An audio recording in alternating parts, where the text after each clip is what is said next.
LPG എന്ന cooking gas നാട്ടിൽ വ്യാപകമായിട്ട് വർഷങ്ങളായി. പക്ഷേ ഇറാൻ യുദ്ധത്തോടെ കൂടുതൽ കേട്ടു തുടങ്ങിയ പേരുകളാണ് LNGയും PNGയും ഒക്കെ.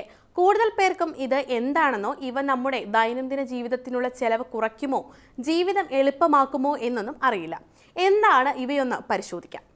LNGയും ദ്രവീകൃത പ്രകൃതിവാതകം തന്നെയാണ്. നിറമില്ലാത്തതും വിഷരഹിതവുമായ ഒരു വാതകമാണിത്. 162 ഡിഗ്രി സെൽഷ്യസിൽ തണുപ്പിക്കുന്നതിനാൽ കൈകാര്യം ചെയ്യാനുള്ള സ്ഥലം LPGയേക്കാൾ കുറച്ചു മതി. അതിനാൽ ഷിപ്പിങ്ങിന് ചെലവ് കുറച്ചു മതിയാകും. തണുപ്പിക്കുന്നതിലൂടെ വാതകം അതിന്റെ യഥാർത്ഥ അളവിന്റെ 1/6 ചുരുങ്ങും. അതിനാൽ കുറഞ്ഞ സ്ഥലത്ത് കൂടുതൽ ലോഡ് ചെയ്യാൻ സാധിക്കും.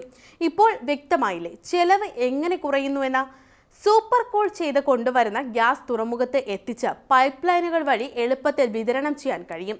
പവർ പ്ലാന്റുകൾ, ഫാക്ടറികൾ, വ്യവസായശാലകളിലെ വൻ ബോയിലറുകൾ തുടങ്ങിയവയ്ക്കാണ് കൂടുതലും ഇത് ഉപയോഗിക്കുന്നത്.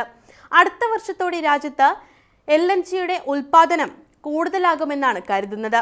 ഇറാൻ യുദ്ധത്തെ തുടർന്നുള്ള ഗ്യാസ് പ്രതിസന്ധി പരിഹരിക്കുന്നതിന് ഓസ്ട്രേലിയ, കാനഡ തുടങ്ങിയ രാജ്യങ്ങളിൽ നിന്ന് LNG എത്തിക്കാനും ഇന്ത്യ ശ്രമിക്കുന്നുണ്ട്. ഇന്ത്യയിലും LNG ഉൽപ്പാദിപ്പിക്കുന്നുണ്ട്.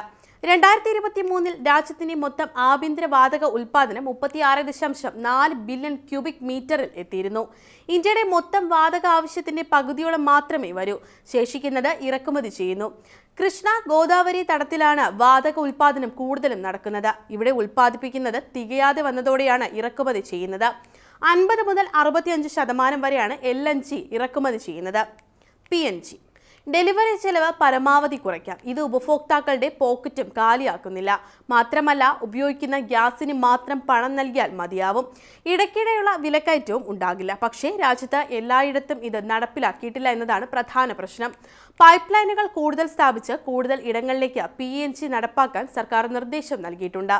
ഇത് പൂർത്തിയാകുന്നതോടെ ഗ്യാസ് ഏജൻസികളും സിലിണ്ടറും പൂർണ്ണമായും അപ്രത്യക്ഷമാകും.